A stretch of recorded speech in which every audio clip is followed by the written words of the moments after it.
नमस्कार। माउन्टेन समाचारमा स्वागत छ। म सचिता बुढाथोकी र म उषा काफले। सुरुमा मुख्य समाचार।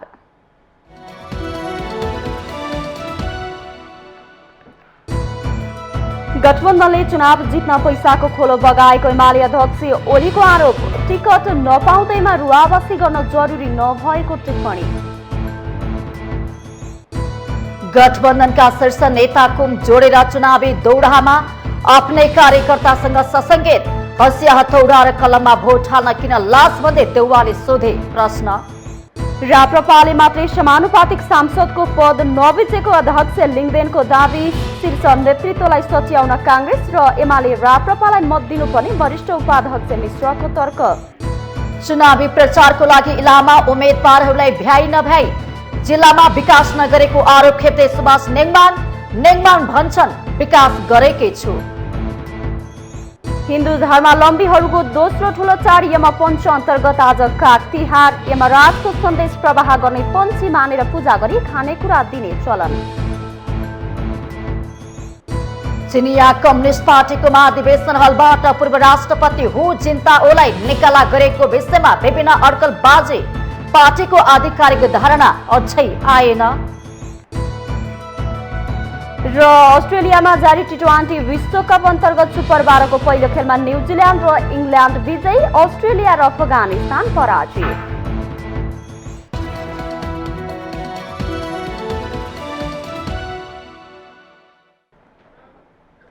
अब समाचार विस्तारमा। नेकपा एमालेका अध्यक्ष केपी शर्मा ओलीले केही नेताहरूले निर्वाचनमा टिकट नपाएकोमा रुवाबासी गर्नुपर्ने आवश्यकता नरहेको टिप्पणी गर्नु भएको छ। भीमरावल घनश्याम भुसाल प्रति संकेत गर्दै अध्यक्ष ओलीले अवसर पाएकाहरूले सधैँ टिकट पाउनुपर्ने छ र भने प्रश्न समेत गर्नु भएको छ। शनिबार पार्टी जिल्ला कमिटी ललितपुरले पाटनमा आयोजना गरेको एक कार्यक्रममा उहाँले पार्टीको पक्षमा एक शब्द पनि नबोलेकाहरूलाई टिकट नदिएर सो अवसर अरूलाई दिएको जिकिर गर्नु भएको छ। 2048 सालदेखि पद ओहदा र सुविधा भोग गरिरहेका एकातले अरूलाई पनि पालो दिनुपर्ने भएकाले उनीहरूले फेरि टिकट नपाउनु स्वाभाविक भएको उल्लेख उहाँले गर्नु भएको छ।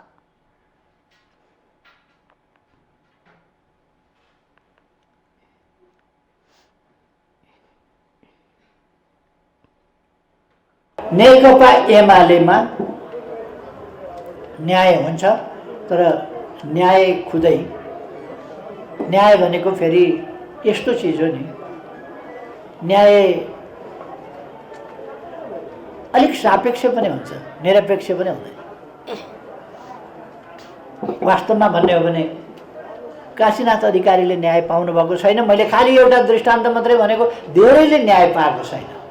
अरूले के पाएन, अरू पनि खट्या छन् भन्ने कुरा होइन। नेकपा एमालेको भावना त्यस्तो छैन, हुनु हुँदैन। म साथीहरूलाई आग्रह गर्न चाहन्छु, हामी देश बनाउने सङ्कल्पमा, समृद्ध नेपाल, सुखी नेपाली बनाउने सङ्कल्पमा हामी छौँ। त्यस सङ्कल्पमा हामी अगाडि बढ्छौँ। अध्यक्ष ओलीले मङ्सिर 4 गतेको निर्वाचनपछि आफ्नो पार्टी नेतृत्वको बलियो सरकार बनाउनको लागि योगदान गर्न सबैलाई आह्वान गर्नु भएको छ। उहाँले परमादेशबाट बनेको सरकारलाई हटाएर देशलाई स्थिरता र विकासको बाटोमा अघि बढाउन सक्ने सरकार मुलुकलाई आवश्यक रहेको दोहोर्याउँदै त्यस लक्ष्य प्राप्तिको लागि आगामी मङ्सिर 4 गतेको निर्वाचन सार्थक हुने विश्वास समेत व्यक्त गर्नुभयो। साधारण आवधिक निर्वाचन मात्रै होइन, यो निर्वाचन वास्तवमा एउटा असाधारण निर्णय गर्नुपर्ने, देशको निर्णय गर्नुपर्ने, देश जित्ने कि हार्ने भन्ने कुराको टुङ्गो लाग्ने निर्वाचन। यस्तो फैसला गर्नुपर्ने छ यस निर्वाचनबाट। म सम्पूर्ण नेपाली दाजुभाइ दिदीबहिनीहरूलाई आग्रह गर्न चाहन्छु कि यो निर्वाचनलाई हामीले सार्थक निर्वाचन र देशका निम्ति, देशको हितको पक्षमा फैसला गर्ने गरीको निर्वाचनको रूपमा यसलाई अगाडि बढाउन म सबैलाई योगदान गर्न आग्रह गर्न चाहन्छु। अध्यक्ष ओलीले गठबन्धनले चुनाव जित्नको लागि पैसाको खोलो नै बगाएको आरोप समेत लगाउनु भएको छ। जनताको सार्वभौम मताधिकारलाई खोज्ने, भोट खोसाउन नदिने लगायतका षड्यन्त्र भइरहेको भन्दै उहाँले देशलाई भिडन्ततर्फ लाने षड्यन्त्रलाई विफल बनाउनु पर्ने बताउनु भएको छ। धाँधली गरेर निर्वाचन गर्ने, जनताको सार्वभौम मताधिकार त्यसलाई खोज्ने, जनतालाई भोट खसाउन नदिने प्रकारका षड्यन्त्र प्रपञ्च गरिरहेका छन्। पैसाको खोलो बगाएका छन् यिनीहरू। बुथ कब्जा गर्ने जस्ता, धाँधली गर्ने जस्ता, हरेक कुरामा धाँधली गर्ने, हरेक कुरामा तनाव बढाउने, सत्ता स्वार्थका लागि यिनीहरू देश पनि बेच्न तयार हुन्छन्। अरू कुरा किन गर्ने, जे पनि गर्छन्। वर्तमान सरकारका कारण मुलुकमा महँगी, भ्रष्टाचार, अनियमितता बढेको आरोप लगाउँदै लाखौं रुपियाँ लिएर भुटानी शरणार्थीहरूलाई परिचय पत्र दिएर विदेश उडाउने धन्दा सरकारले चलाइरहेको उहाँको आरोप छ।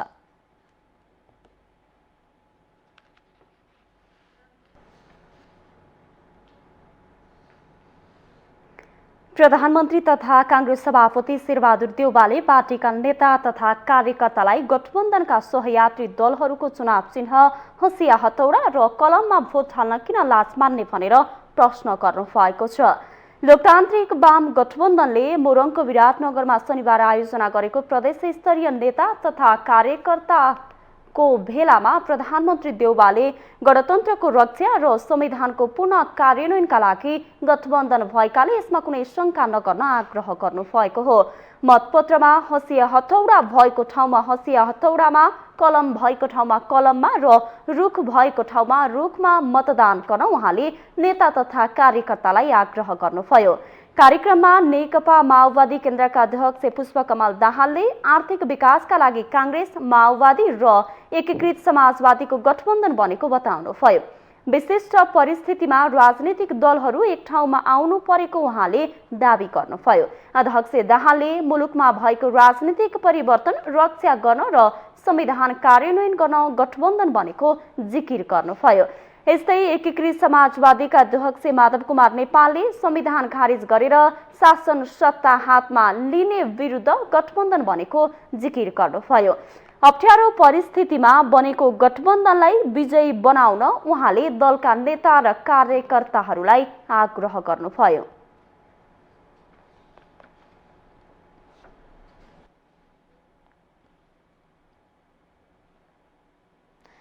सत्तारूढ दलका शीर्ष नेता चुनावी नतिजा आफ्नो पक्षमा पार्न प्रदेश स्तरीय भेलामा दौडधुप गरिरहेका छन्।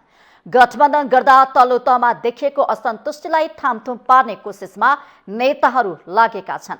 गठबन्धनभित्र घात होला कि भन्ने डरले उनीहरूमाथि हामी मिलिसक्यौं, तल तपाईहरू किन झगडा गरिरहेको भनेर थामथुम पारिरहेका छन्।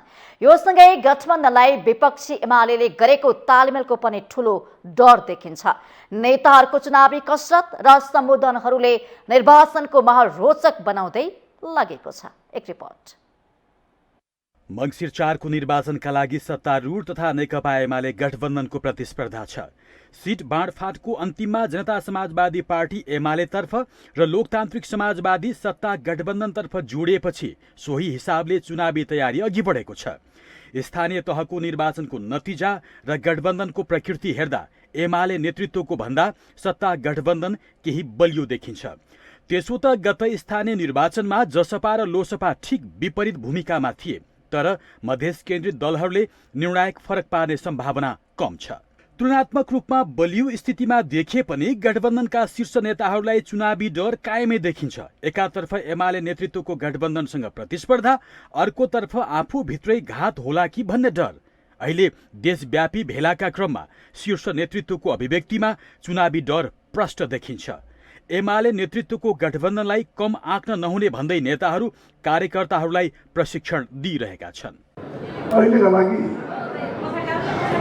यो यसो खिलाफमा, गठबन्धनको खिलाफमा र ताकत लागिरहेको छ।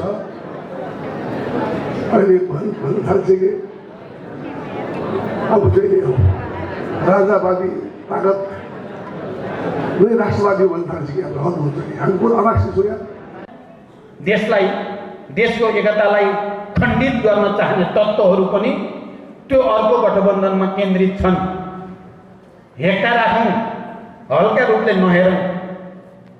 यदि तपाईँहरूमध्ये कसैले चाहे जुनसुकै चुनाव चिन्हको भए पनि मेरोमा चाहिँ हाल्छु, अर्कोमा हाल्दिनँ भने आफ्नै आत्मघात गरे जस्तै हो। त्यो सुसाइडल जुन दल हो, अर्को गठबन्धन हो, त्यो प्रतिगामीसँग साँठगाँठ गरिरहेको छ। भ्रष्टाचारमा देशलाई चुल्लुमा डुबाउने दिशामा अगाडि बढेको थियो। त्यसो त गठबन्धनबाट देशैभर परेका बागी उम्मेद्वारी र कार्यकर्तामा देखिएको विचलनले प्रतिघातको खतरा छ। गत स्थानीय निर्वाचनमा गठबन्धनभित्रै एकले अर्को दलका उम्मेद्वारलाई मतदान नगर्दा एमाले फाइदा उठाएको थियो। अर्कोतर्फ स्थानीय निर्वाचनमा कांग्रेस पहिलो दल बने पनि लोकप्रिय मत कांग्रेसले भन्दा एमाले 8 लाख बढी प्राप्त गरेको छ। यसैलाई आधार मानेर तथा गठबन्धनबाट जसपा अलग्याउँदै अन्य साना दलहरूसँग सहकार्य गरेर निर्वाचन जित्ने एमालेको रणनीति छ। तर एमाले भित्रै पनि टिकट वितरण तथा चुनावी तालमेलको मुद्दालाई लिएर विभिन्न असन्तुष्टिहरू कायमै रहेकाले सोचे जस्तो सहज देखिँदैन। अब मङ्सिर 4 पछि जनकपुरको रेलभन्दा छिटो विकासको गति अगाडि बढ्छ। हाइवेको गाडीभन्दा छिटो विकासको गति अगाडि बढ्छ। साथीहरू, ढुक्क हुन म आग्रह गर्न चाहन्छु र यो सन्देश तपाईहरूले गाउँ गाउँमा लिएर जानुस्। जितको पर्याप्त आधार नभए पनि सत्तारूढ र विपक्षी मोर्चा सरकार आफूहरूकै नेतृत्वमा बन्ने दावी गरिरहेका छन्। आफ्नो चुनावी समीकरणमा दुवै पक्ष विश्वस्त देखिँदैनन्। जनताले कसलाई विश्वास गर्छन् त्यसका लागि भने मङ्सिर 4 नै कुर्नुपर्नेछ। माउन्टेन टेलिभिजन HD का लागि सुजन चालिसेको रिपोर्ट। गोर्खा क्षेत्र नम्बर 2 का उम्मेद्वार रहनुभएका माओवादी केन्द्रका अध्यक्ष पुष्पकमल दाहालले चुनावी प्रतिबद्धता पत्र सार्वजनिक गर्नुभएको छ।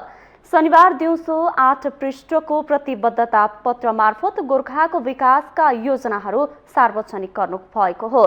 गेम चेन्जर गुणात्मक योजनाहरू र नियमित गरी 2 भागमा वर्गीकरण गरेर अध्यक्ष दाहालले योजनाहरू सार्वजनिक गर्नुभएको छ। गोर्खा समृद्धिको मार्गचित्र नाम दिइएको प्रतिबद्धता पत्रमा गुणात्मक योजनाहरू अन्तर्गत संविधानमा भएको व्यवस्था अनुसार जिल्लाको चुमनुब्री गाउँपालिका र धार्चे गाउँपालिकाको निश्चित भूभागलाई विशेष वा स्वायत्त वा संरक्षित क्षेत्र घोषणा गर्न पहल गर्ने, बहुउद्देश्यीय राष्ट्रिय गौरवको 1200 मेगावाटको बुढी गण्डकी जलविद्युत आयोजना तत्काल कार्यान्वयन सुरु गर्ने, रणनीतिक महत्त्वको रूपमा रहेको वेनीघाट आरुघाट लार्के नाका सडक खण्ड निर्माण कार्य पूरा गर्ने प्रतिबद्धता जनाउनु भएको छ। यस्तै कृषि, पशुपालन, जडीबुटी, फलफूल खेती, अलैँची खेती, सुन्तला खेती, घरेलु हस्तकला, होमस्टे, साना उद्योग तथा घरेलु उद्योगहरूको प्रवर्धन गर्दै स्थानीय स्तरमा युवाहरूलाई स्वरोजगारी प्रदान गर्ने योजना र कार्यक्रमहरू अघि बढाउने प्रतिबद्धता उल्लेख गरिएको छ। सिर्दिवास, माछी खोला, वारपास भञ्चेक क्षेत्रमा हिमाली क्षेत्रका जडीबुटी संरक्षण, संलग्न र प्रशोधन केन्द्र स्थापना गरी सो क्षेत्रलाई जडीबुटी विशेष क्षेत्रको रूपमा विकास गर्ने, लिग कोट, सिरानचोक, गोर्खा दरबार, मनोकामना आदिलाई समेटेर धार्मिक, ऐतिहासिक तथा पर्यटकीय सर्किटको रूपमा विकास गर्ने, गोर्खा र उत्तरी गोर्खालाई हिमालय पर्यटकको रूपमा विकास गर्ने अध्यक्ष दाहालले जनाउनु भएको छ।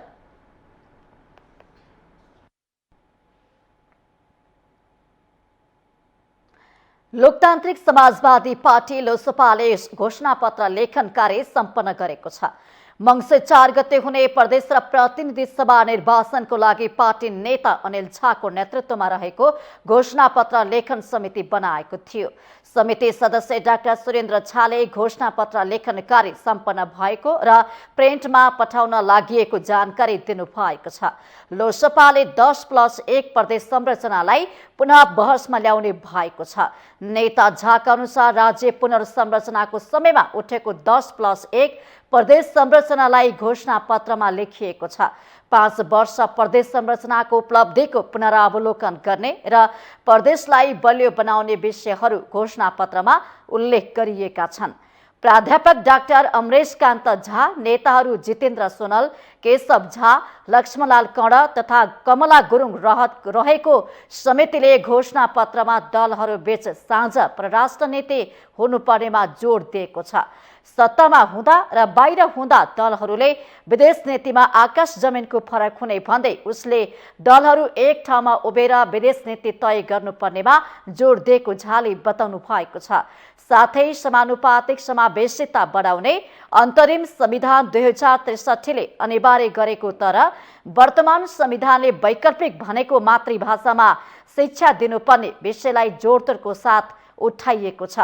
राष्ट्रिय सभामा प्रदेश जनसङ्ख्याको मतदार अनुसार राष्ट्रिय सभामा प्रतिनिधित्व हुनुपर्नेमा जोड दिएको छ। घोषणापत्रमा लोकसभाले मिश्रित निर्वाचन प्रणाली र नागरिकताको विषयलाई प्राथमिकता दिएको छ। पार्टीले पब्लिक प्राइभेट पार्टनरसिपको अर्थनीति अँगाल्नुपर्ने, युवा जनशक्तिलाई नेपालमै रोक्ने, धनी र गरिबीचको खाडल कम गर्ने अर्थनीतिमा जोड दिएको छ। देशमा महिला सहभागिता बढाउने, युवा सशक्तिकरणलाई मुख्य एजेन्डाको रूपमा लिएको छ। पूर्वाधार निर्माणतर्फ तराई मधेसमा हुलाकी सडक, निजगढ विमानस्थल लगायतका परियोजनाहरू समयमै पूरा हुनुपर्नेमा जोड दिएको छ।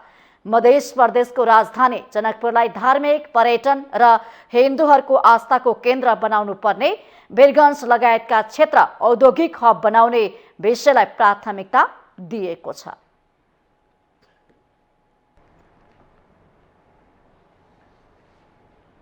राष्ट्रिय प्रजातन्त्र पार्टीका अध्यक्ष राजेन्द्र लिङदेनले प्रतिनिधि र प्रदेशसभाको समानुपातिक सांसद पद आफ्नो पार्टीले मात्रै नबेचेको दावी गर्नुभएको छ। शनिबार काठमाडौँमा आयोजित कार्यक्रममा उहाँले कुनै नातेदारलाई नराखेको र राखेको भए सबैको प्रोफाइल पल्टाएर हेर्न पनि नेता कार्यकर्तालाई आग्रह गर्नुभयो। अध्यक्ष लिङदेनले सो पदका लागि कसैको नातेदार र नजिक टाढाको मानिस भनेर आफूहरूले चयन नगरेको जिकिर गर्नुभयो। सन्तुलन मिलाएर समानुपातिक तर्फको उम्मेदवार समावेश गरिएको उल्लेख गर्दै उहाँले सबैलाई न्याय गर्न राप्रपा मात्रै सक्षम रहेको बताउनुभयो। अध्यक्ष लिङदेनले आगामी निर्वाचनमा राप्रपालाई विजयी हुनुबाट कसैले रोक्न नसक्ने भन्दै हीनताबोधबाट माथि उठेर निर्वाचनको प्रचारमा जुट्न पनि नेता कार्यकर्तालाई निर्देशन दिनुभयो। यो गतिलाई कसैले रोक्न सक्दैन भने राष्ट्रिय प्रजातन्त्र पार्टीका पुराना कार्यकर्ता हौँ भन्नेहरू त गौरवका साथ अगाडि बढ्नुपर्छ, खुसी भएर अगाडि बढ्नुपर्छ। राष्ट्रिय प्रजातन्त्र पार्टी मात्रै एउटा त्यस्तो पार्टी हो जसले समानुपातिक पद कसैलाई बेचेको छैन, कसैलाई नातागोता भनेर राखेको छैन, नातागोताको आधारमा राखेको छैन। सबै प्रोफाइल पल्टाएर हेरे हुन्छ। कोही कसैको नातेदार भएको कारणले त्यहाँ परेको छैन, कोही कसैको नजिक र टाढाको आधारमा परेको छैन। पूर्व अध्यक्ष पशुपति शमशेर राणाले आगामी निर्वाचनपछि राप्रपाले ठूला दलहरूलाई मुलुकलाई दुर्भाग्यतिर लैजान नदिने दावी गर्नुभयो। त्यसका लागि राप्रपाका नेताहरूले एकताबद्ध भएर निर्वाचनको प्रचार अभियानलाई तीव्रता दिनुपर्ने उहाँले बताउनुभयो। त्यसैले आजको दिन फेरि हामी भन्छौँ, हामी सबै राप्रपा भन्छौँ, ठुला पार्टीहरू खबरदार, अब यो मुलुकलाई तिमीहरूले बिगार्न पाउँदैनौ, यो भाग्यमाथि तिमीहरूले खेलबाड गर्न पाउँदैनौ। कार्यक्रममा काठमाडौँ क्षेत्र नम्बर 1 का प्रतिनिधि सभाका उम्मेद्वार समेत रहनुभएका राप्रपाका वरिष्ठ उपाध्यक्ष रविन्द्र मिश्रले शीर्ष नेताहरूलाई सच्याउन पनि कांग्रेस र एमालेका कार्यकर्ताले राप्रपालाई विजयी गराउनु पर्ने बताउनुभयो। राप्रपा मुलुकको वैकल्पिक शक्ति भएकाले आगामी निर्वाचनमा जनताले साथ दिने उहाँले विश्वास गर्नुभयो। एउटा तबकाले जुन कब्जा गरेर बसेको छ तपाईहरुको पार्टी र तलको केही गरौँ भनेर आएको जुन तबका छ त्यो तबका माथि आउनै सक्दैन। त्यसै हुनाले तपाईहरुका तत्त पार्टीलाई सुधार्न पनि र एउटा नयाँ ऊर्जावान नेतृत्व तपाईहरुको पार्टीमा माथि ल्याउनको लागि पनि यो पटक तपाईहरुले हलोमा मत दिनुस्। झड्का लाग्छ। मिश्रले जनताको जीवन परिवर्तन गर्नै नसक्ने पार्टीमा कांग्रेस एमालेका कार्यकर्ता बस्न नहुने बताउनुभयो।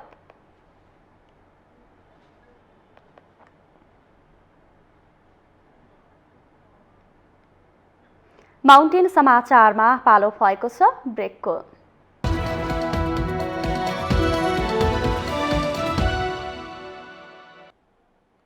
ब्रेकपछि स्वागत छ। अब बाँकी समाचार। सिन्धुपाल्चोक क्षेत्र नम्बर 2 मा यसपटक प्रमुख दुई दल नेपाली कांग्रेस र नेकपा एमालेका नेताहरू बीच कडा प्रतिस्पर्धा हुने देखिएको छ। विगतमा प्राय राप्रपासँग प्रतिस्पर्धा भइरहेको यो क्षेत्रमा यसपटक गठबन्धनबाट कांग्रेसका मोहन बस्नेत तथा एमालेका शेरबहादुर तामाङ बीच चुनावी मैदानमा उत्रेका छन्। सिन्धुपाल्चोक क्षेत्र नम्बर 2 मा यसपटक नेपाली कांग्रेस र नेकपा एमाले बीचमा साखको लडाईँ हुने देखिएको छ। सधैँ राप्रपासँग प्रतिस्पर्धा भइरहेको यो क्षेत्रमा कांग्रेसका केन्द्रीय सदस्य मोहन बहादुर बस्नेत मैदानमा आएपछि प्रतिस्पर्धा थप रोचक भएको छ। 2074 सालको निर्वाचनमा अग्निप्रसाद सापकोटा र बस्नेत बीचमा ह्याकुलाले पेल्ने शब्द निकै चर्चित भएको थियो।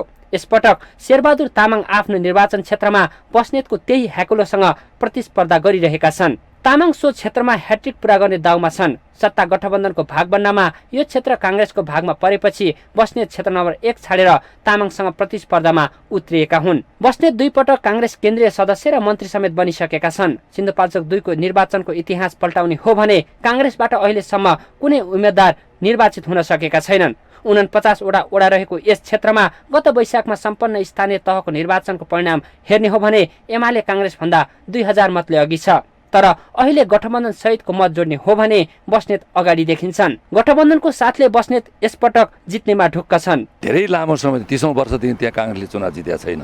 त्यहाँ फेरि खाता खोल्न मलाई पठायो त्यहाँ पनि है। र अब म 2 नम्बरमा चुनाव लड्न जाँदैछु। प्रचारमा म लागिरहेको छु। अब म त्यहाँ मेरो उम्मेदवारी किन? गठबन्धनले पठायो, पार्टीले पठायो। अब त्यो ठाउँमा चाहिँ हिजो लामो समयसम्म नेकपा एमाले चुनाव जितेर बस्दा विकास गर्न सकेन, परिवर्तन गर्न सकेन, त्यहाँको जनताको इच्छा चाहना अनुसार काम गर्न सकेन, आवश्यकता अनुसार काम गर्न सकेन।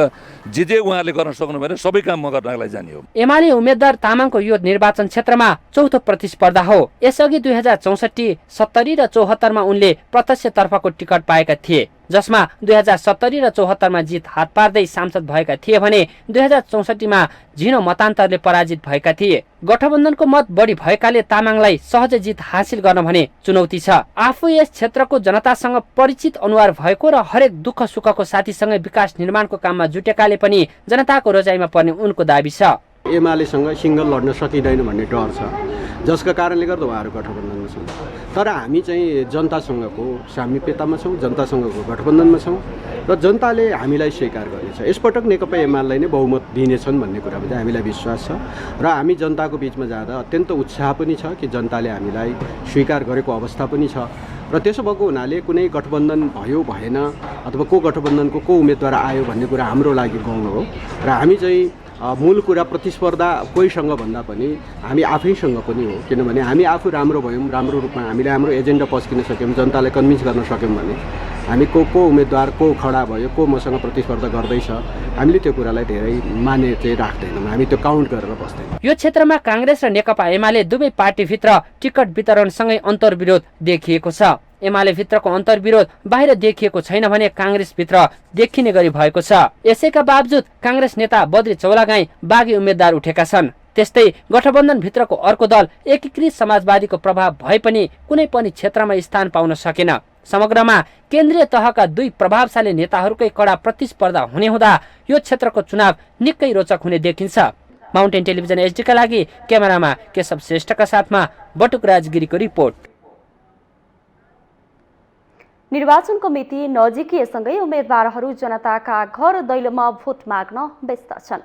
उनीहरू केहीले आफ्नो जित निश्चित भएको त केहीले आफू राम्रो र योग्य उम्मेदवार भनेर प्रचार गरिरहेका छन्।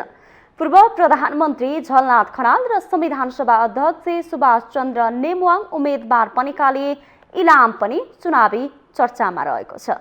एक रिपोर्ट। इलाममा शीर्ष नेताहरू चुनावी मैदानमा उत्रिएपछि माहौल रोचक बनेको छ। पूर्व प्रधानमन्त्री झलनाथ खनाल र संविधान सभा अध्यक्ष एवं पूर्व सभामुख सुभाष चन्द्र नेमाङ इलाममा पार्टीको तर्फबाट चुनावी कमान्डर बनेका छन्। 2वटा क्षेत्र रहेको इलाममा प्रतिनिधि सभाका लागि 25 जनाले उम्मेदवारी दिएका छन्। विगत वर्षहरूमा एउटै पार्टीबाट 2 क्षेत्रबाट निर्वाचित हुँदै आएका उनीहरूले यस पटक भने फरक फरक दलबाट जनताको बीचमा पुगेका छन्। गठबन्धनको तर्फबाट एकीकृत समाजवादीका सम्मानित नेता खनालसँग एमाले इलाम अध्यक्ष महेश बस्नेत प्रतिस्पर्धामा हुनुहुन्छ। कुनै बेला खनाललाई अगाडि लगाएर हिँड्ने बस्नेत खनालसँग भिड्नु भएको हो। समय क्रमले यस्तो भएको बस्नेतको भनाइ छ। नेता समयले बनाउने हो, समयले चाहिँ प्रतिस्पर्धी पनि बनाउने रहेछ। त्यसैले हामी जुन ठाउँमा उभिएका छौँ, बसेका छौँ, हामी मूल घरबाट डगमगाएका छैनौँ। हामी नीति सिद्धान्त र विचारबाट पछाडि परेका छैनौँ, त्यसलाई लिएर अगाडि बढिराखेका छौँ। राजनीतिमा प्रतिस्पर्धा हुन्छ, त्यसलाई सहज रूपमा स्वीकार गरिन्छ। उहाँ उमेरका हिसाबले कोही साथीहरू ज्येष्ठ हुनुहुन्छ, उहाँहरूलाई हामी सम्मान गर्छौँ। उहाँहरूले विगतमा कसैले धेरै योगदान गर्नुभएको छ, त्यो कुराहरूलाई पनि स्मरण गर्छौँ। उहाँहरूलाई सामाजिक हिसाबको आतिथ्यता दिने, सम्मान दिने कुराहरूमा हामीबाट कुनै कमी कमजोरी हुँदैन। क्षेत्र नम्बर 1 मा 3 स्वतन्त्र सहित प्रतिनिधि सभामा 11 जनाले उम्मेदवारी दिएका छन्। स्वतन्त्रले समेत राम्रो भोट ल्याउने स्वतन्त्र उम्मेद्वार विक्रम पाण्डेको दाबी छ। यो क्षेत्रको युवाको निम्ति, यो क्षेत्रको किसानको निम्ति, यो क्षेत्रको लागि निम्न वर्गको मान्छे तपाईँ भन्नुहोस् सर्वहाराका नेता को झलनाथजी, उहाँको सम्पत्ति कति छ? पैतृक समय 55 रुपैयाँ प्राप्त गर्नु। आज एसेसमेन्ट गरौँ, कहाँ पुग्यो? प्रचण्ड यो देशको लुटेको सम्पत्तिले आज कहाँ पुग्नुभयो? यस्ता सामन्तीहरूको विरुद्धमा, सर्वहाराको विरुद्धमा यीहरू उभिएका हुनाले यी सामन्तीहरूलाई, सर्वहाराको नाममा मस्ती गरेका सामन्तीहरूलाई समाप्त गर्न म त्यो सर्वहारा वर्गको पनि नेतृत्व गर्ने विक्रम पाण्डे हो। क्षेत्र नम्बर 2 मा एमालेका तर्फबाट संविधान सभा अध्यक्ष एवं पूर्व सभामुख सुभाष चन्द्र नेमाङ र कांग्रेस इलामका सभापति डम्बर खड्का बीच प्रतिस्पर्धा हुँदैछ। आफ्नो निर्वाचन क्षेत्रमा विकासको गति अघि नबढाएको भन्ने आरोप खेप्ने गरेका नेमाङले खड्काको सामना गर्नुपर्नेछ। उता नेमाङ भने यो क्षेत्रमा आफूले विकास गरेको दाबी गर्नुहुन्छ। नेपाली जनताको र इलामी जनताको विशेष माया र स्नेह पाएर 2 पटक संविधान सभामा गएर सर्वसम्मतिले संविधान सभाको अध्यक्ष भए। मेरो नेतृत्व पहल र प्रयासमा संविधान सभाबाट संविधान निर्माणको काम सम्पन्न भयो। इलामले र सिङ्गो देशले पाएको यो ठुलो उपलब्धि, यो कुरालाई अब हामीले व्यवहारमा राम्ररी कार्यान्वयन गर्नुपर्ने अवस्था छ। एकातिर जहाँसम्म मैले विकासको कुरा छ, अघि मैले अलिकति चर्चा गरेँ। पटक पटक जितेर पनि आफ्नो निर्वाचन क्षेत्रमा काम गर्न नसकेका कारण यसपटक जनताले विकल्प खोजेको र आफूलाई मत दिनेमा ढुक्क रहेको गठबन्धन तर्फका उम्मेद्वार डम्बर खड्काको भनाइ छ। विकास निर्माणका कामहरू पनि राम्रोसँग गर्न नसकेको, पार्टी पनि उहाँको चाहिँ नि फुटेर धुजा भएको र अर्को कुरो नेपाली कांग्रेस 2074 सालमा सिंगल एउटा पार्टी चाहिँ नि चुनावमा उभिएको थियो भनेदेखि उहाँहरू गठबन्धन गरेर अगाडि बढ्नु भएको थियो। अहिले जस्ट अपोजिट भएर अहिले हामीहरू चाहिँ गठबन्धनमा छौँ। अहिले हाम्रो लोकतान्त्रिक वाम गठबन्धन छ। त्यसकारणले सबै कुरोले हामीहरू मजबुत भएको कारणले इलाममा हामीहरू 4टै प्रदेश र 2टा सङ्घको चुनाव जित्नेमा म चाहिँ विश्वस्त छु। त्यस्तै राष्ट्रिय प्रजातन्त्र पार्टी, नेपाली कांग्रेस बीपी एवं जसपा पनि चुनावी दौडमा छन्। माउन्टेन टेलिभिजन एचडी का लागि इलाम सहकर्मी टीका खतिवड़ाको रिपोर्ट। अर्थविद डाक्टर सोडिम वाग्लेले नेकपा एमालेले आफूलाई पार्टीबाट मङ्सिर 4 गते हुने प्रतिनिधि सभाको उम्मेदवारी दिन आग्रह गरेको बताउनु भएको छ। अर्थविद वाग्लेले एमाले अध्यक्ष केपी शर्मा ओलीले आफूलाई काठमाडौँ क्षेत्र नम्बर 7बाट प्रतिनिधि सभामा चुनाव लड्न आग्रह गरेको बताउनु भएको हो। शनिबार काठमाडौँमा आयोजित युवासँग छलफल कार्यक्रममा उहाँले नेकपा एमाले सहित रवि लामिछाने नेतृत्वको राष्ट्रिय स्वतन्त्र पार्टीले आफूलाई चुनाव लड्न आग्रह गरेको जिकिर गर्नुभयो। टिकट पाइएन भन्दैमा आफू सक्रिय रहेको पार्टीलाई त्यागेर अर्को पार्टीबाट चुनाव लड्नु राजनैतिक परिपक्वता नभएकाले आफू आगामी 5 वर्षसम्म युवामाझ सक्रिय रहने उहाँको भनाइ छ। तपाईं चुज गर्नुस् कुनै पनि कन्स्टिट्युएन्सी चाहिँ आउनुस् भनेर भन्नुभयो तर यसमा यो राजनीतिक संस्कार, अनुभव, लेगेसीका कुराहरूले धेरै भूमिका खेल्छ हैन। एउटा फ्याक्टर टिकट कुनै पार्टीले आफूले मागेको चाहेको बेलामा दिएन, विभिन्न फ्याक्टर्सहरू हुन सक्छन् हैन। त्यसलाई म आफै पनि प्रोसेस गर्दैछु। त्यो भनेर त्यस्तो रियाक्सन गऱ्यो भने तपाईँले एउटा परिपक्व राजनीति गर्न सक्नुहुन्न। मेरो अब नेपाली कांग्रेस वा यो प्लुरल मल्टी पार्टी पोलिटी, अलिकति फ्रिडम फ्री पोलिटीको लागि मेरो परिवार 3 पुस्ते हैन, अब बोलीजालीको भाषामा 3 पुस्ते कांग्रेस नै हो। अर्थविद वाग्लेले आफ्नो 3 पुस्ता समेत नेपाली कांग्रेस भएकाले अन्य पार्टीमा गएर चुनाव लड्न सहज नदेखिएको पनि बताउनु भएको छ।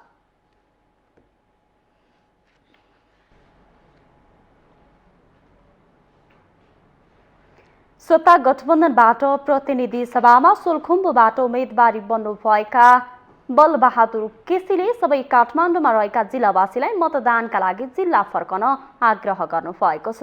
शनिबार काठमाडौँमा जिल्ला समन्वय समितिले आयोजना गरेको कार्यक्रममा उहाँले काठमाडौँवासी सोलखुम्बुका मतदाताहरूलाई चुनाव अगावै आगामी निर्वाचनमा भोट हाल्न पठाइदिन पार्टी समन्वय समितिहरूलाई निर्देशन दिनुभएको हो। उहाँले मतदातालाई जिल्ला पठाउँदा अन्य पार्टीका मानिसहरू पनि त्यही पुलमा मिसिन सक्ने भन्दै सचेत रहन पनि आग्रह गर्नुभयो। उहाँले नामै किटान गरेर नेकपा एमालेका कार्यकर्ताहरू पनि गठबन्धनको पुलमा मिसिएर आफूले पठाएको सवारी साधनबाट जिल्ला जान सक्ने आरोप लगाउनुभयो। लागि यहाँबाट तपाईहरुले पठाइदिनु, यो भेलाले पुग्दैन, किनभने चुनाव जित्ने पहिलो कुरा हो। त्यसकारणले तर त्यो मतदातालाई पठाउँदाखेरि के विचार गर्नु पर्यो भने घुसपेट होला। सबै कांग्रेस भन्लान्, कांग्रेसले माओवादी चिन्दैन, कति त यहाँ नचिन्ने साथीहरू पनि हुन्छ। माओवादीले कांग्रेस चिन्दैन, एकीकृत समाजवादीका पनि मतदाता हुनुहुन्छ। अनि त्यो भित्र चाहिँ एमालेले आफ्ना मान्छे पठाउन सक्छ, त्यो मेरो अनुभव छ है। सोलखुम्बुबाट उम्मेदवारी दिनुभएका कांग्रेस नेता केसीले एमालेका उम्मेदवार मानवीर राई प्रति इंगित गर्दै सिंहदरबार नै नचिनेको मानिसलाई जनताले चुन्न नहुने बताउनुभयो। आफूलाई सिंहदरबारमा कहाँ ढुकुटी र फाइल छन् भने सबै थाहा भएको, तर एमालेका उम्मेदवारसँग केन्द्रको पहुँच नभएकाले आफूलाई जिताए जिल्लामा विकास निर्माणले गति लिने दाबी गर्नुभयो। कुन कोठामा ढुकुटी छ, कुन कोठामा फाइल छ भन्ने कुरा चाहिँ थाहा छ मलाई। त्यहाँ गएर निकालेर ल्याएर सोलुका जनताका निम्ति सेवा गर्छु। हाम्रो एमालेका नेतालाई पुतली सडकमा गरेर ट्राफिक यता सिंहदरबार कता छ भनेर सोध्नुपर्ने परिस्थितिको नेतृत्व उनीहरूले अगाडि सारेको छ। अर्थात् उहाँलाई केन्द्रको केही थाहा छैन, पहुँच छैन। केसीले अहिलेको अवस्थाको गाउँको फोटो खिचेर राख्न र आफूले जितेको 3 वर्षपछिको परिवर्तनसँग सोलखुम्बुको मूल्याङ्कन गर्न चुनौती दिनुभयो। 5 दल मिल्दा पनि एमालेले जिते गठबन्धनका कुनै दलको पनि अस्तित्व नरहने उहाँको चेतावनी दिनुभयो।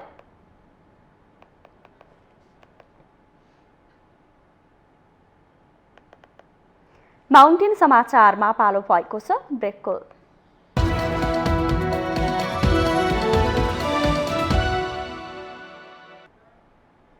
ब्रेकपछि स्वागत छ। अब बाँकी समाचार।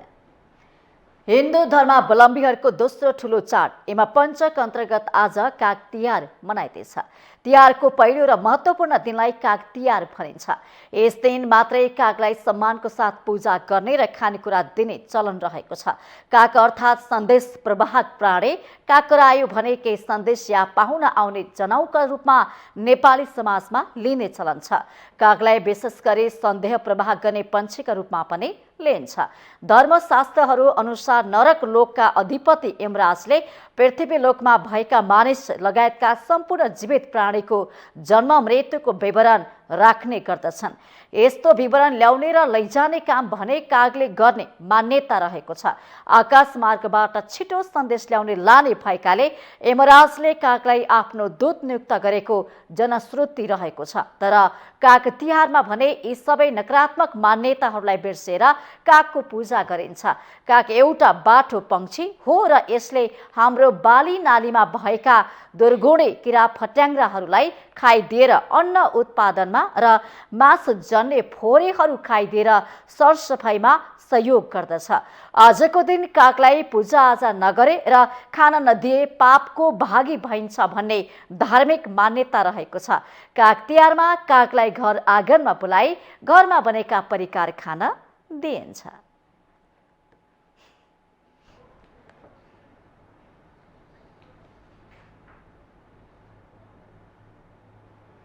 आगामी मङ्सिर 4 गते हुने प्रतिनिधि सभा र प्रदेश सभा सदस्य निर्वाचनका लागि उत्कृष्ट टिकटक भिडियो बनाउनेलाई निर्वाचन आयोगले पुरस्कृत गर्ने घोषणा गरेको छ। निर्वाचन प्रचार प्रसार, निर्वाचन आचार संहिता तथा निर्वाचन शिक्षा जस्ता विषयमा आधारित उत्कृष्ट टिकटक भिडियो बनाउन आह्वान गर्दै आयोगले प्राप्त उत्कृष्ट भिडियोलाई पुरस्कृत गर्ने निर्णय गरेको हो। टिकटक भिडियो प्रतियोगितामा सहभागी हुनेले 20 सेकेन्डदेखि 1 मिनेटसम्मको बनाएर यही कार्तिक 5 देखि 15 गते भित्र पठाइसक्नुपर्नेछ। आयोगले प्राप्त भएका मध्ये उत्कृष्ट 5 भिडियोलाई जनही 50,000 का दरले पुरस्कृत गर्ने जनाएको छ।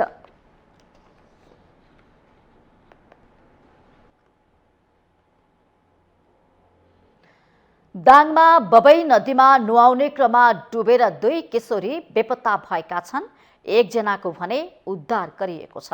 बबई नदीमा नुहाउन गएका दङ्गी सडन गाउँपालिका 2 की 14 वर्षीय रमा शाह र सल्यानको दमाचौर एक घर भई दङ्गी शरणमा मामा घर आएकी 14 वर्षीय गोमा चन्द डुबेर बेपत्ता भएको प्रहरीले जनाएको छ।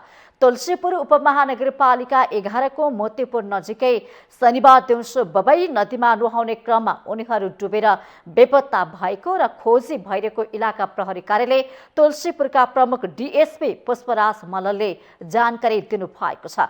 सशस्त्र प्रहरी बल, नेपाल प्रहरी र स्थानीयको टोलीले बेपत्ताहरूको खोजी गरिरहेको छ। नदीमा डुबेका दङ्गे शरण गाउँपालिका 2 की 13 वर्षीय निरुता बस्नेतलाई भने उद्धार गरेको प्रहरीले जनाएको छ। उनको अवस्था भने सामान्य छ।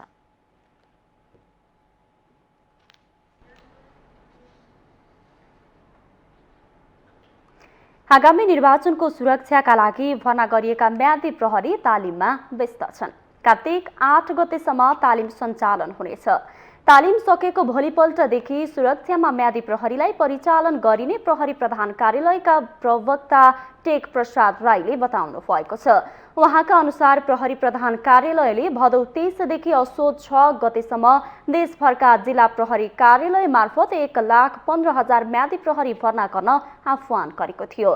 कार्य अवधिभर म्यादी प्रहरी नेपाल प्रहरीकै कमान्डमा रहने काम गर्दछन्।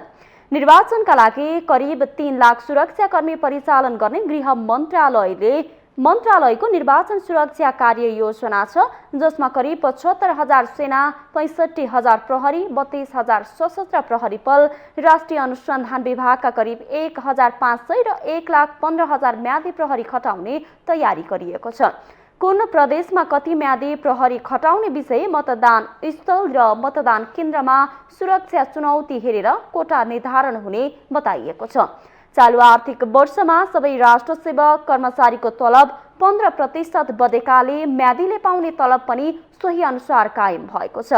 म्यादी प्रहरीले 40 दिनको तलब भत्ता खाजा बापतको 50,160 रुपैयाँ पाउनेछन्।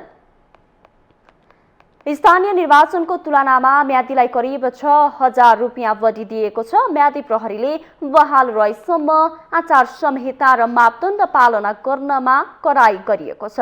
कार्य अवधिभरि म्यादी प्रहरीले सामाजिक सञ्जालमा टिक्का टिप्पणी तथा जथाभावी सामग्री राख्न र सेयर गर्न पाउने छैनन्।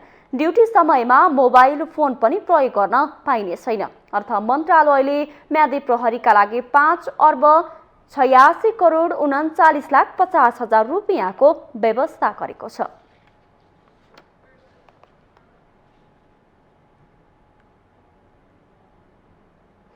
हामीसँग आर्थिक, अन्तर्राष्ट्रिय र खेल समाचार बाँकी नै छन्। माउन्टेन समाचारमा पालो भएको छ ब्रेकको।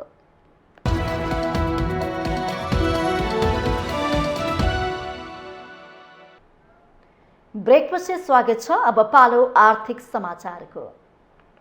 आर्थिक समाचारको साथमा मेरो देश मेरो जगदम्बा सिमेन्ट, गुणस्तरको नयाँ स्तर Riddhi Siddhi cement, Jagadamba super sign तथा ग्याल्भा प्लस जस्ता पाता जीवनभरको भरोसा। मेगा बैंक नेपाल लिमिटेड, विश्वास जित्दै अघि बढ्दै। सर्वोत्तम सिमेन्ट, सर्वोत्तम मजबुती।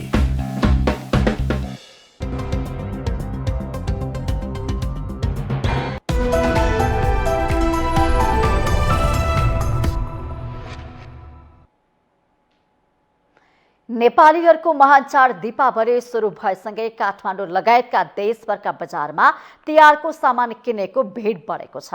आयुर्वेदका प्रवर्तक धनवन्तरी तथा धनका देवता कुबेरको जन्म उत्सवको रूपमा मनाइने धनतेरसका दिन नयाँ सामान किनेर घरमा भित्राएकोमा शुभ हुन्छ भन्ने मान्यताले यस दिन किनमेल गर्नेको संख्या पनि देखिएको हो।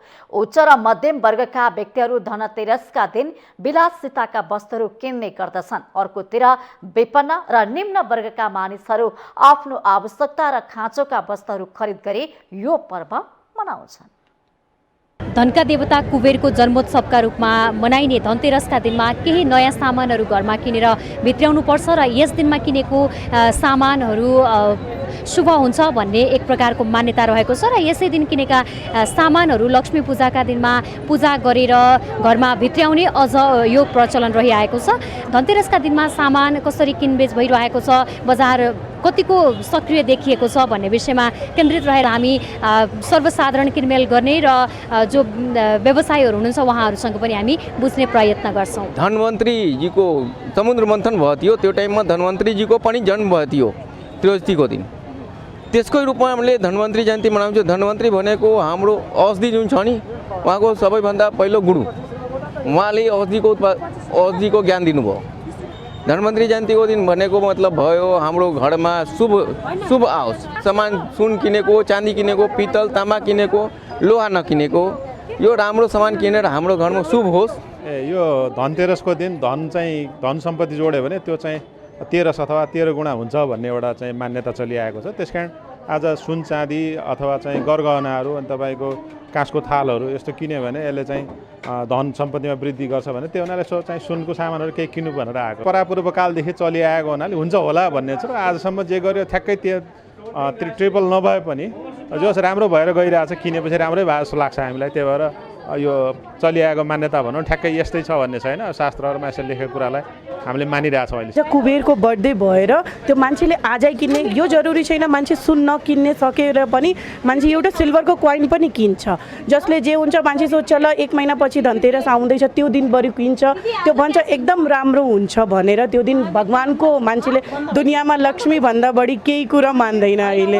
अब जसले गाह्रो छ त्यसले त्यत्तिकै गाह्रो छ, नभए पनि मान्छेले राम्रै किनिराखेको। धनतेरस चाहिँ यो हाम्रो धार्मिक सांस्कृतिक परम्परा हो होइन। समाजमा चाहिँ अब आफ्नो संस्कृति अनुसार आफूले सकेको सामानहरू चाहिँ आज धनतेरसको दिनमा लिएर लक्ष्मी पूजाको दिन हामी पूजा गर्छौँ। यसले चाहिँ राम्रो हुन्छ भनेर भन्छन्। होइन, यो धनतेरसलाई देखासेकीको रूपमा नलिइकन आफ्नो सामर्थ्यले सामान्य चिजहरू पनि लिएर हामीले धनतेरस मनाउन सकिन्छ। अब सुन चाँदी नै किन्नुपर्छ भन्ने छैन। त्यसको लागि हाम्रो यो पर्व त एकदम महत्त्वपूर्ण हो धनतेरस। अनि त्यति दिन तपाईँको सबै ग्राहकहरूले महानुभावहरूले सबै चाँदीको सिक्काहरू भयो, सुन चाँदीको भाँडाकुँडा भयो, बर्तनहरू सबै किन्नहरू आउँछ।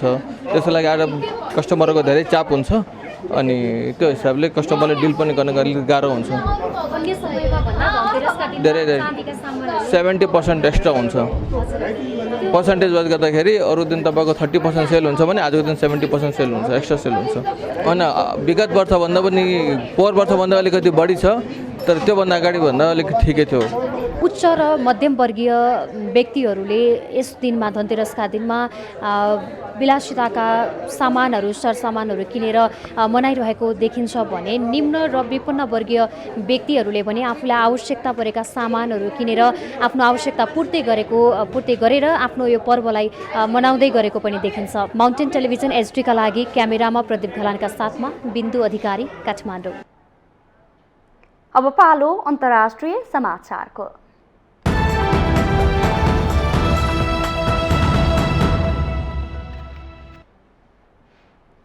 चिनिया कम्युनिस्ट पार्टीको शनिबार सम्पन्न समारोहबाट पूर्व राष्ट्रपति हु जिन्ताओलाई अप्रत्याशित रूपमा बाहिर निकालिएको छ।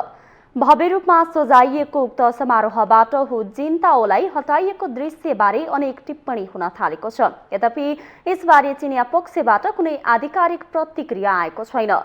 अग्रभागमा बसिरहनुभएका 79 वर्षीय नेता हु भने आफू बसेको सिटबाट हट्न तयार देखिनु भएको थिएन। राष्ट्रपति सी जिनपिङकै छेउमा बस्नुभएका हुलाई एक नेताले पाखुरामा समातेरै हटाउन खोजेको दृश्य अन्तर्राष्ट्रिय सञ्चार माध्यमले देखाएका छन्।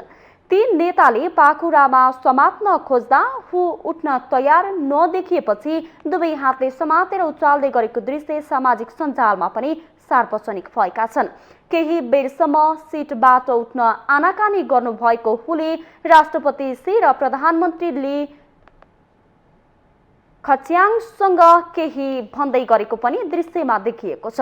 त्यस लगतै उहाँलाई हलबाट बाहिर निकालिएको हो, जहाँ सीले केही प्रतिक्रिया दिनुभएको छैन। चिनिया सरकारी समाचार एजेन्सी सिन्ह्वाले भने नेता हु बिरामी भएको र पूर्ण रूपमा निको नभइसकेकाले उहाँलाई आराम गर्नका लागि हलबाट अन्यत्र पठाइएको जनाएको छ। एक साताको उक्त सम्मेलन प्राय बन्द ढोकाभित्र गरिएको थियो।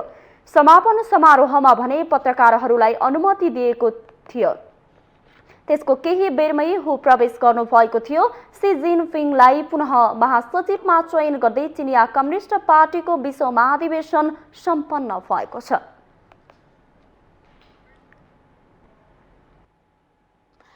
पछिल्लो समय विश्वका दुई महाशक्ति चीन र अमेरिका बीचको विवाद अन्तर्राष्ट्रिय चासोको विषय बनेको छ। विश्वमा आधिपत्य जमाउन आफ्ना विभिन्न रणनीति लिएर अघि बढिरहेका यी दुई राष्ट्रबीच चिसिँदै गएको सम्बन्धले विश्वका अन्य मुलुकहरू पनि बिस्तारै दुई थारमा विभाजन हुन थालेका छन्। एक रिपोर्ट।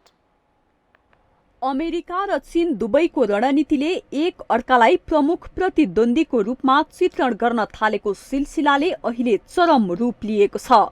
अमेरिकाले चीनलाई प्रमुख प्रतिद्वन्दी राष्ट्रको रूपमा चित्रण गर्दै इन्डो प्यासिफिक स्ट्राटेजीलाई सशक्त बनाउँदै लैजाने रणनीति बनाएको छ। त्यस्तै चिनिया राष्ट्रपति सीले पार्टीको महाधिवेशनमा प्रस्तुत गरेको राजनीतिक प्रतिवेदनमा अमेरिकालाई लक्षित गर्दै चीनलाई दबाउने वा रोक्ने कार्य कुनै पनि समयमा बढ्न सक्ने भन्दै त्यस विरुद्ध तयारी गर्नुपर्ने उल्लेख छ।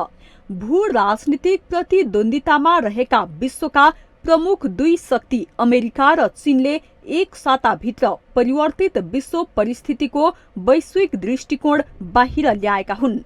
गत साता अमेरिकाले अमेरिकी राष्ट्रपति जो बाइडेनको राष्ट्रिय सुरक्षा रणनीति 2022 र यसै साता चिनिया कम्युनिस्ट पार्टी सीपीसीको 20औं महाधिवेशनमा चिनिया राष्ट्रपति सी जिनपिङको प्रतिवेदनले दुवै मुलुकको रणनीति सार्वजनिक भएको हो। अमेरिकाले विश्वको सबैभन्दा धेरै जनसङ्ख्याका साथै दोस्रो ठूलो अर्थतन्त्र भएको चीनलाई उछिन्न नदिन 3 प्रकारका उपाय अवलम्बन गर्ने रणनीति बनाएको छ। चीनले पनि चीनलाई दबाउने वा रोक्ने प्रयास विरुद्ध तयारी गर्ने भन्दै सैन्य आधुनिकीकरणलाई निरन्तरता दिने र वैकल्पिक विश्व व्यवस्था बारेमा प्रतिक्रिया दिन थालेको छ। दुवै मुलुकका दस्तावेजले सोभियत संघको विघटनपछि उत्पन्न विश्व व्यवस्था परिवर्तनको संघारमा रहेको स्वीकार गरेको विज्ञहरूको विश्लेषण छ।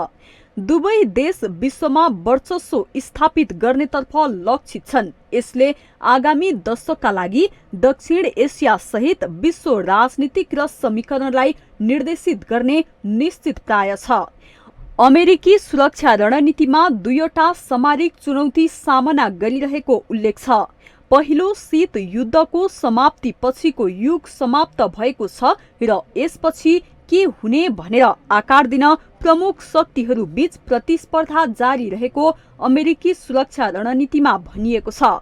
त्यसैगरी चीनिया राष्ट्रपति सीको प्रतिवेदनमा विश्वव्यापी परिवर्तनले शान्ति, विकास, सहकार्य र आपसी फाइदाका विषयमा चुनौती थपिएको भनिएको छ।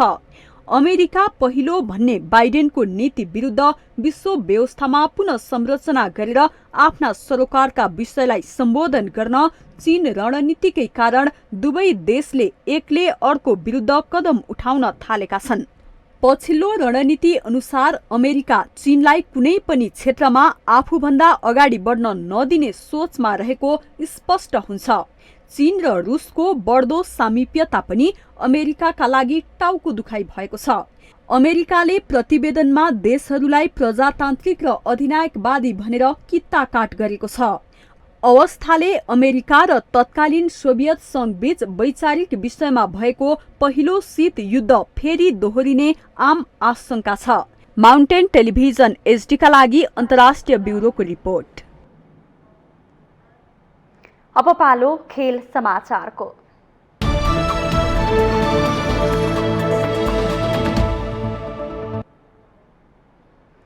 अस्ट्रेलियामा जारी 8औं संस्करणको टी20 विश्वकपमा घरेलु टोलीले हारबाट प्रतियोगिताको सुरुवात गरेको छ।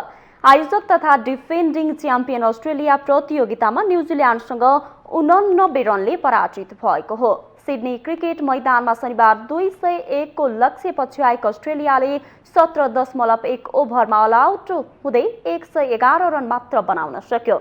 अस्ट्रेलियाका लागि ग्लेन म्याक्सवेलले 20 बलमा 28 रन तथा प्याट कमिन्सले 18 बलमा 21 रन बनाए। न्युजिल्यान्डका मिचेल स्ट्यान्टेनरले 4 ओभरमा 31 रन खर्चिएर 3 विकेट लिए। त्यसअघि पहिले ब्याटिङ गरेको न्युजिल्यान्डले 20 ओभरमा 3 विकेट गुमाएर 200 रन बनाएको थियो। जितसँगै न्युजिल्यान्डले सुपर 12 को पहिलो खेलमा जित हात पारेर समूह 1 को शीर्ष स्थानमा रहेको छ।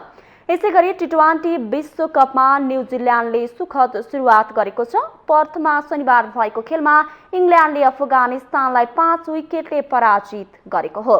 113 रनको लक्ष्य पछ्याएको इङ्ल्यान्डले 18.1 ओभरमा 5 विकेट गुमाएर 113 रन बनायो।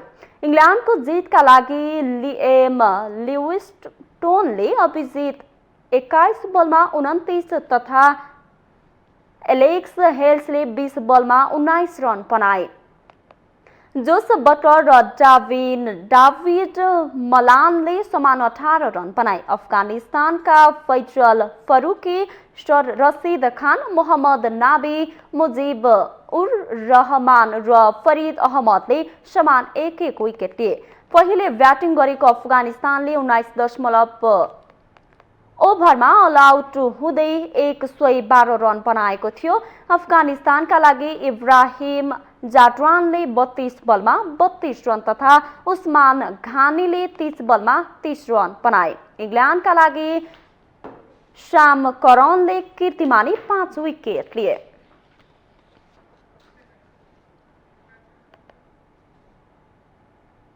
माउन्टेन समाचारमा पालो भएको छ ब्रेकको।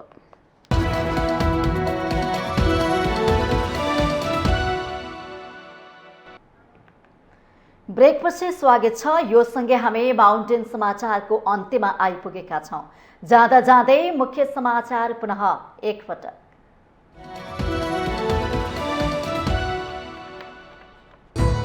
गठबन्धनले चुनाव जित्न पैसाको खोलो बगाएको एमाले अध्यक्ष ओलीको आरोप। टिकट नपाउँदैमा रुवाबासी गर्न जरुरी नभएको टिप्पणी। गठबन्धनका शीर्ष नेता कुम जोडेर चुनावी दौडाहामा आफ्नै कार्यकर्तासँग स्वसङ्कित। हतिया हथौडा र कलममा भोट हाल्न किन लाज भन्दै देउबाले सोधे प्रश्न। राप्रपाले मात्रै समानुपातिक सांसदको पद नबेचेको अध्यक्ष लिङ्गदेनको दावी। शीर्ष नेतृत्वलाई सच्याउन काङ्ग्रेस र एमाले राप्रपालाई मत दिनुपर्ने वरिष्ठ उपाध्यक्ष मिश्रको तर्क। चुनावी प्रचारका लागि इलाममा उम्मेद्वारहरूलाई भ्याई नभ्याई जिल्लामा विकास नगरेको आरोप खेप्दै सुभाष नेङवाङ भन्छन् विकास गरेकै छु। हिन्दू धर्मावलम्बीहरूको दोस्रो ठुलो चाड एमा पञ्चक अन्तर्गत आज काग तिहार। यमराजको सन्देश प्रवाह गर्ने पंक्षी मानेर पूजा गरे खानेकुरा दिने चलन। चिनिया कम्युनिस्ट पार्टीको महाधिवेशन हलबाट पूर्व राष्ट्रपति हो जिन्ताओलाई निकाला गरिएको विषयमा विभिन्न अड्कलबाजी। पार्टीको आधिकारिक धारणा अझै आएन। र अस्ट्रेलियामा जारी टी20 विश्वकप अन्तर्गत सुपर 12 को पहिलो खेलमा न्युजिल्यान्ड र इङ्ल्यान्ड विजयी।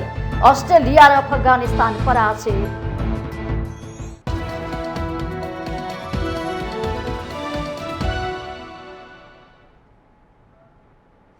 माउन्टेन समाचार अहिलेलाई सकियो। सत्य, तथ्य र निष्पक्ष समाचारका लागि माउन्टेन टेलिभिजन एचडी हेर्दै रहनुहोला। नमस्कार।